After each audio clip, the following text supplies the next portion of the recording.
Shalom Bapak Ibu Saudara yang dikasihi Tuhan. Seri pengajaran hari ini berjudul Siapa Tuan Kita? Pertanyaan siapa Tuan kita penting untuk kita renungkan dan perkarakan. Jangan sampai kita mengabdi kepada Tuan yang salah. Kalau kita mengabdi kepada Tuan yang salah, kelak kita tidak akan mendapatkan upah. Lebih daripada itu, kita juga tidak akan bertemu dengan Sang Tuan sejati, yaitu Yang Mulia Tuhan Yesus. Saudara, menurut Alkitab ada dua Tuan, yaitu Allah dan Mamon. Kita sebagai orang percaya harus memilih salah satu. Kita juga tidak bisa menjadikan kedua-duanya sebagai Tuan kita. Matius 6 ayat 24 mengatakan demikian.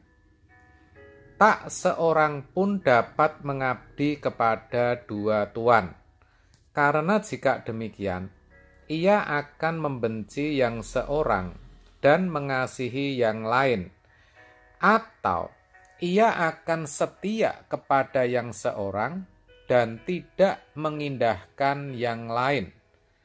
Kamu tidak dapat mengabdi kepada Allah dan kepada Mamon.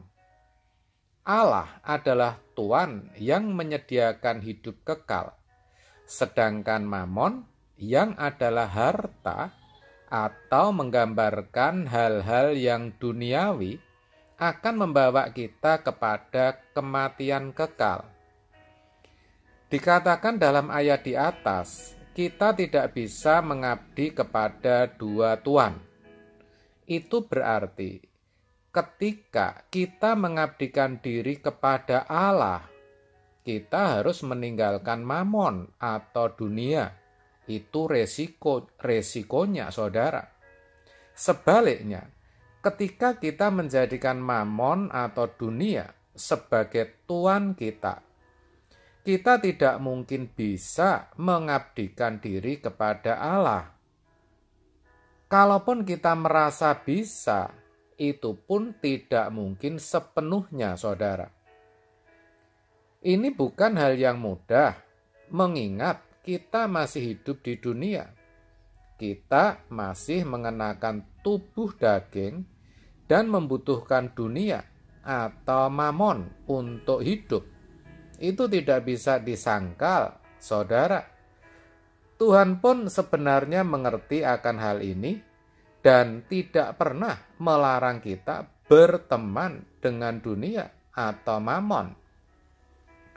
Tetapi yang sering terjadi adalah kita justru menjadikan mamon atau dunia sebagai sahabat, bahkan segala-galanya, dalam arti melebihi Tuhan.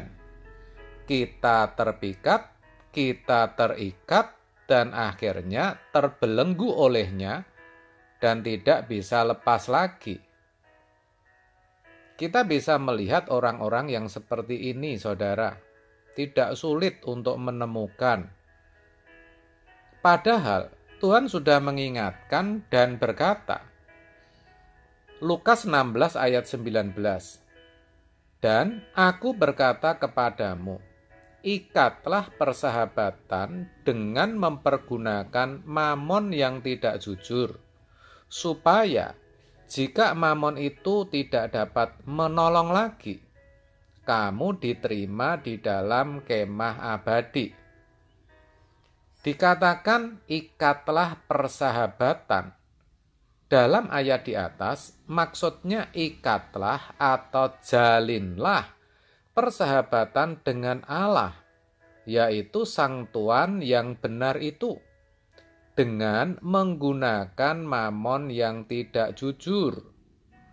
Artinya, mamon atau dunia yang tidak jujur itu jangan kita jadikan sahabat, tetapi jadikanlah teman atau sarana, tepatnya begitu, agar kita bisa bersahabat dengan Tuhan dan menjadikannya Tuhan. Maksud saya menjadikan Tuhan Tuhan kita. Saudara, ayat di atas mengatakan mamon yang tidak jujur. Memang sepertinya mamon itu penolong dalam banyak hal, bahkan hampir dalam segala persoalan kehidupan, dapat diselesaikan ketika seseorang memiliki harta atau kekayaan. Maka tidak heran pada umumnya orang ingin kaya. Dengan kekayaan, orang juga dimungkinkan bisa memperoleh kedudukan, kekuasaan, dan jabatan. Dan itu semua menjadikan hidupnya sepertinya utuh, lengkap, dan bahagia. Padahal yang namanya kekayaan dan hal-hal dunia lainnya tidak bisa menjamin keselamatan nyawa seseorang, tidak bisa menolong kita untuk masuk ke kemah abadi. Itulah sebabnya dalam ayat di atas tadi dikatakan sebagai mamon yang tidak jujur. Sepertinya penolong, tetapi sejatinya bukan, saudara. Matius 16 ayat 26 mengatakan, apa gunanya seorang memperoleh seluruh dunia, tetapi kehilangan nyawanya? Dan apakah yang dapat diberikannya sebagai ganti nyawanya? Bahkan terhadap orang kaya yang sedang membangun lumbung-lumbung untuk menyimpan kekayaannya, Tuhan Yesus berkata dalam Lukas 12 ayat 20, demikian. Tetapi firman Allah kepadanya, hai engkau orang bodoh, pada malam ini juga jiwamu akan diambil daripadamu. Dan apa yang telah kau sediakan, untuk siapakah itu nanti? Tetapi memang sayang saudara, banyak orang percaya yang tidak mengerti kebenaran ini. Akibatnya menjadikan Tuhan sebagai teman dan bukan sahabat.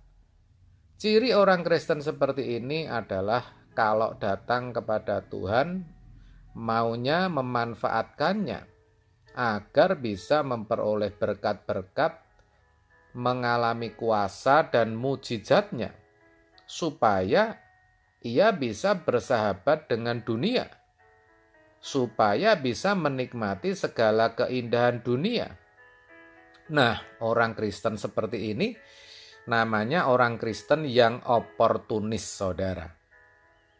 Saya katakan demikian, bukan berarti kita sebagai orang percaya tidak boleh meminta Tuhan agar memberkati hidup kita.